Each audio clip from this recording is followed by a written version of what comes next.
And first of all, I gotta say, and this is gonna be it's a compliment sandwich, as Stewie would say.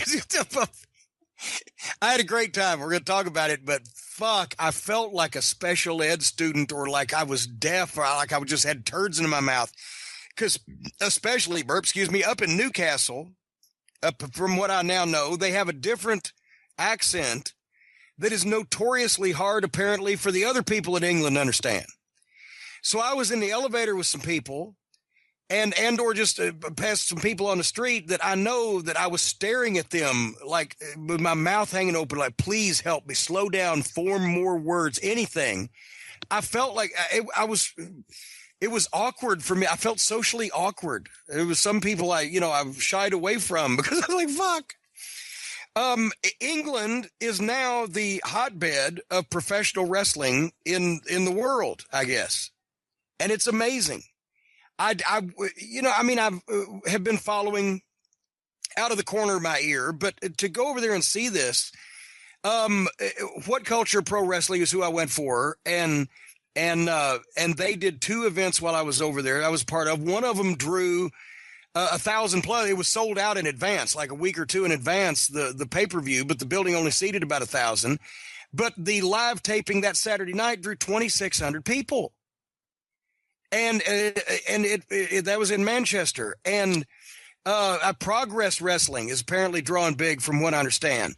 But WCPW has only been around like 6 months, and they already have this following. The people knew who the guys were and why they were mad at each other.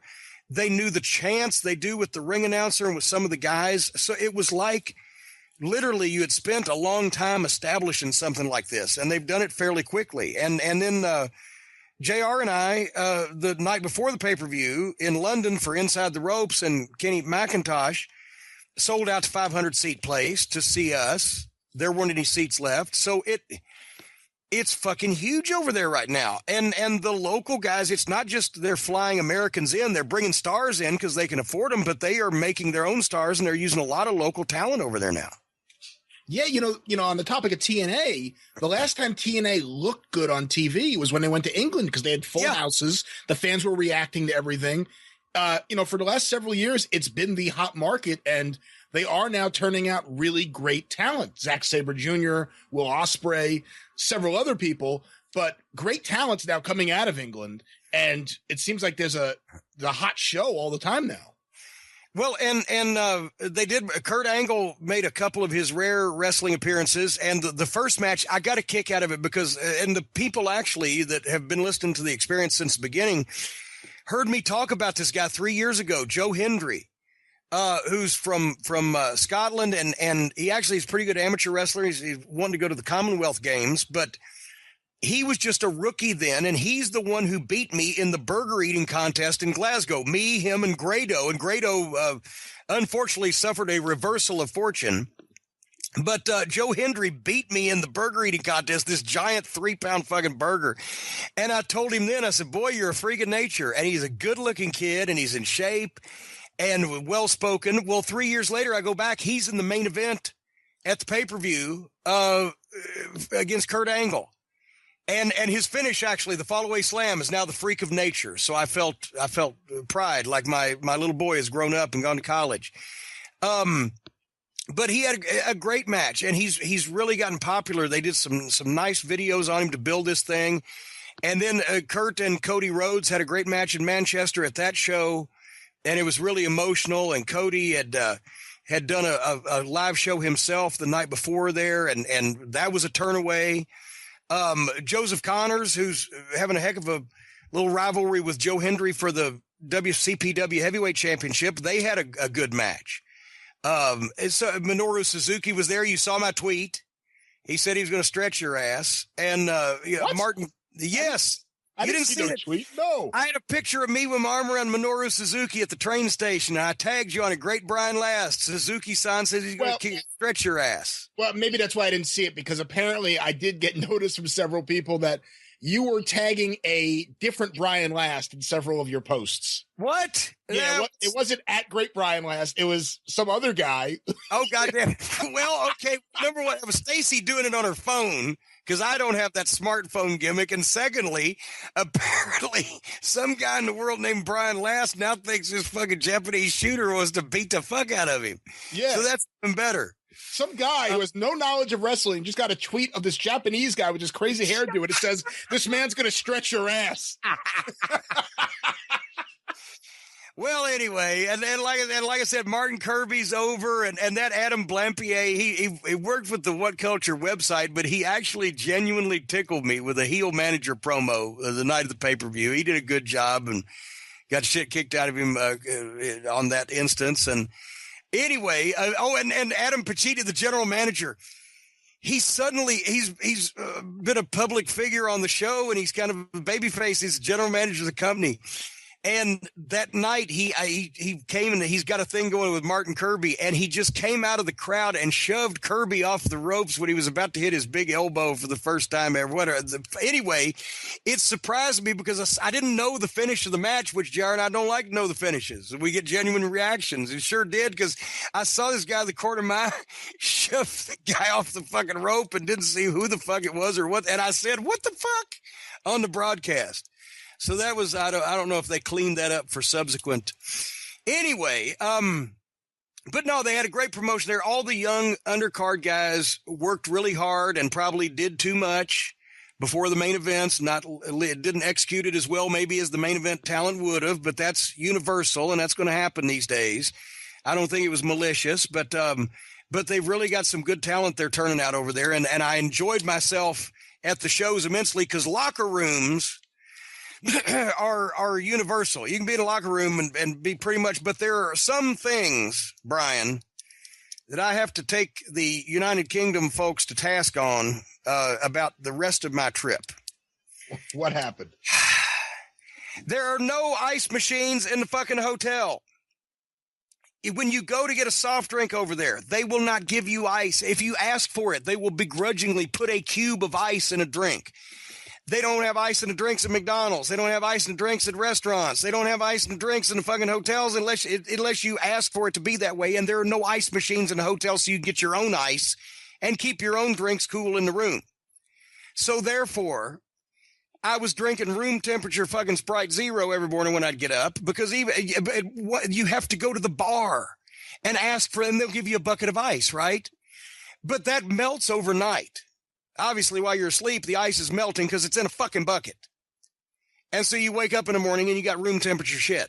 I don't know what the fucking, I went to a McDonald's. I said, "Give me a Sprite with a lot of ice." He gives me a Sprite with no ice. So I drank half of it, took it back. I said, "Buddy, if you could fill this up for me with ice."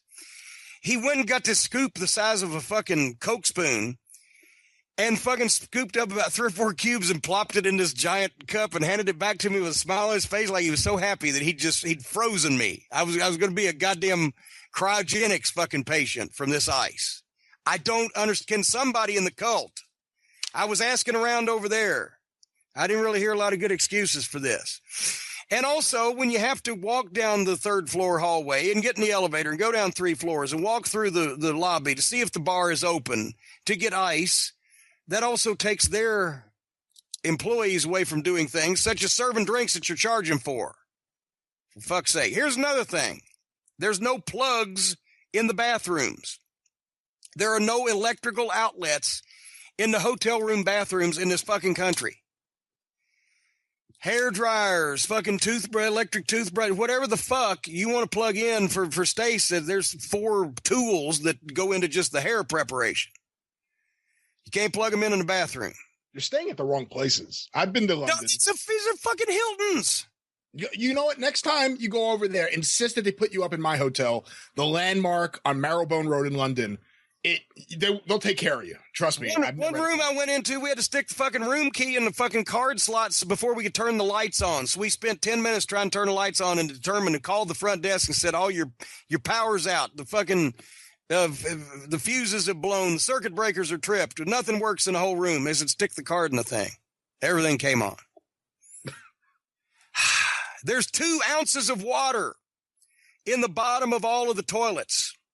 One of the Cornette extravagant, after we found the barbecue place, and more on the food in a moment, but after we found the barbecue place in Newcastle, It was a 3-flusher from the king of Castle Cornette here. I have a giant, and the seats are even smaller, but I have a giant toilet in my bathroom here at the castle with a lot of fucking water in it.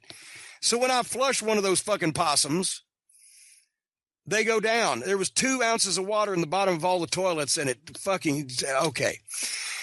No decent restaurant is open except in London. In certain parts of London, you can eat late at night. Otherwise, in this fucking country, in the whole country, no decent restaurants open after 10 o'clock at night, or most fast food after 10 o'clock at night.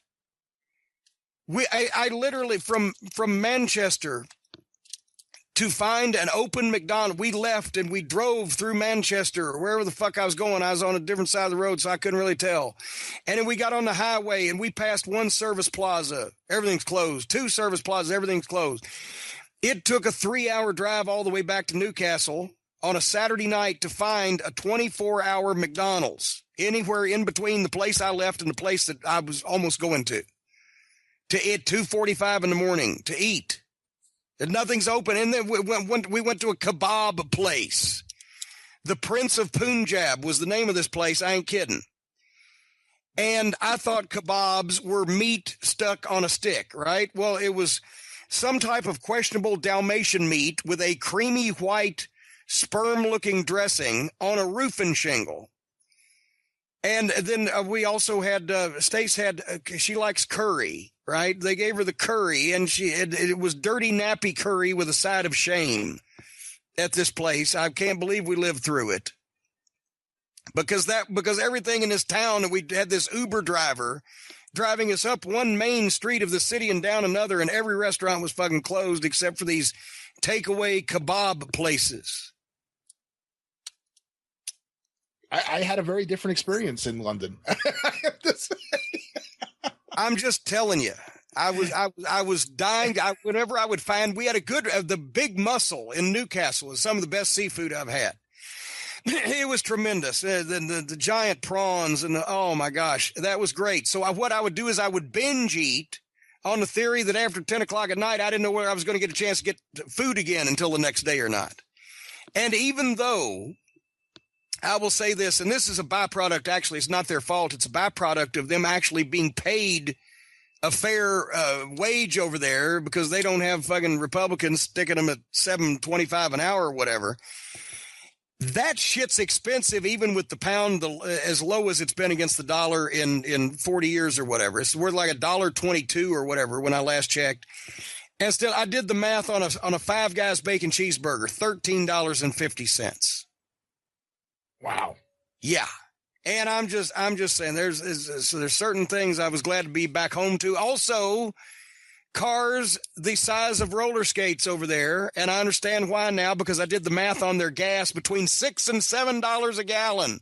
Oh, Jesus. Because they got a liter, right? Man. It looks good on the sign, $1.22 a liter, until you start figuring out, well, there's 4, I think, of those or whatever the fuck. So but I did this specifically to not only to cross off my bucket list to, spend time with JR and do the show over there, but also to spread the word of the cult of Cornette to these people that the wrestling fans are so polite and so excited to meet us. And they're so excited to be there at the show and doing the chants and everything, and the promotion doing a great job, and Inside the Ropes and Kenny doing a great job bringing the star. Bret Hart interrupted JR and I. Well, didn't interrupt. We knew he was coming. I think everybody knows that now, but it was a surprise for the fans. But where else do you get Bret the Hitman Hart in an unadvertised cameo, for heaven's sake? Yeah. I mean, that's pretty impressive. I do want to say I have found... sound thrilled. You sound positively tickled. I'm a bit distracted. I have found this picture of you and Minoru Suzuki and some other Brian Last, a man from Toronto who hasn't tweeted since 2015, has been tagged that this man with his hair is going to stretch his ass. I do have to ask you, Jim, because I saw Stacy posted several pictures as it was happening, but you've talked about your trip. So many people have asked me, how did the flight go? Jim hates flying. I don't remember really. I have certain glimpses of it. I remember she stuck a plate of something that was alleged to be food in front of me, and I stuck some of it in my mouth. And I have a mental image of the seat back in front of me. But she says I went to the bathroom. I don't remember that. I'm actually getting up and going to the bathroom, not on myself. She says I actually got up and went to the bathroom, and she followed me, make sure I found it. And then she went back and sat down, and I found my way back. And then, but I don't remember that. I have no recollection of that, sir. Okay.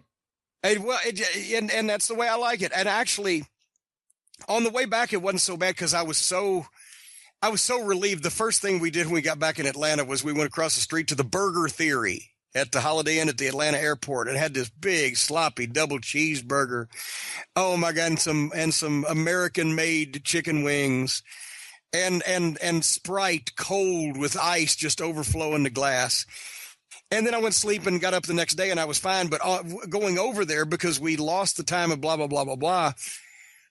We left on a Sunday night, so the flight was Sunday night to Monday morning. So I remember getting to the hotel on Monday afternoon, then went back to sleep and got up the next day, Tuesday, and pretty much Monday is sketchy. Monday is very sketchy. But that's the only way to travel. Because listen to what we did coming back. I'll tell you this real quick. So Monday we're in Newcastle at the the prestigious WCPW offices. And we did a video shoot there, and then we get in an Uber to go to the train station, and we take a train for 3 hours to London. Then we get off the train, and we get in a cab, which takes us to another train station. It's like a 10-minute cab ride, takes to another train station, which is a different kind of train that will save us an hour and a half of London traffic by taking us to Heathrow. So we get on that train for 15 minutes. Then we get another cab, and it drops us off at the hotel at the airport, where we eat dinner with Kenny McIntosh, go to bed in, let's put it this way, I've been in bigger rooms, larger rooms with more space. I'll just stop there. We get up the next morning and we take a cab to Heathrow Airport, where we get on a plane, where we fly to Atlanta, where we get in a cab and go to our hotel where our vehicle is parked, where we go to bed and get up the next day and get in our vehicle, drive back to Versailles, Kentucky, pick up Harley Quinn, and come back to the castle. So that was a 48-hour period where we were either sleeping somewhere or traveling, which is why you don't see me in the United Kingdom more often, even though I love you all.